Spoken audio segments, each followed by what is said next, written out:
Polymatic is not only about science, it is also about artistic and technical mastery. During Europe's late medieval period, in what might be called Africa's own Renaissance, the artisans of Ile-Ife in modern Nigeria and the earlier Nok culture achieved feats of artistry and engineering that rival anything of Da Vinci or his contemporaries produced in sculptures and metallurgy.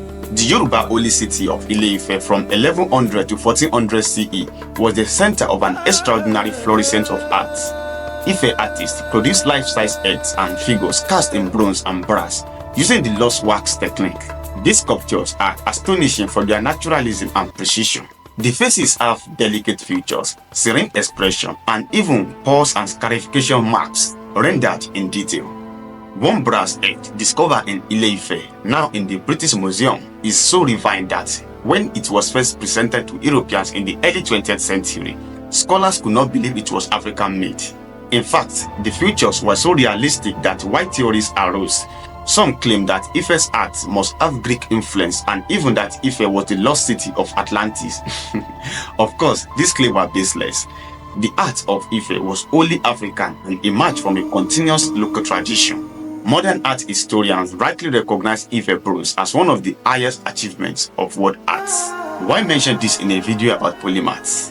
Because the creation of this artwork required deep understanding of chemistry, like the alloying metals, engineering, the furnace temperature, and mathematics, the proportions and symmetry, combined with aesthetic genius. An Ife artist had to be implicitly an engineer and chemist. The lost wax cast process itself is complex. Sculptors modeled the figures in wax, encased it in clay, then heated it so the wax drained out and molten metal could be poured in.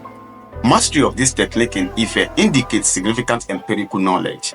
Ife artists around 1300 CE could cast metal sculpture as fine as any bronze cast in Renaissance Florence, a parallel evolution of technology and arts. In essence, these African artisans were polymaths of practice, much like Da Vinci was a polymath of theory and art, and their accomplishments were centuries before Europeans even knew of sub-Saharan African artistic sophistication. Going further back, the Nok culture of Nigeria around 500 BCE to 200 CE provides evidence of an even earlier African mastery of technology. The Nok are famous for their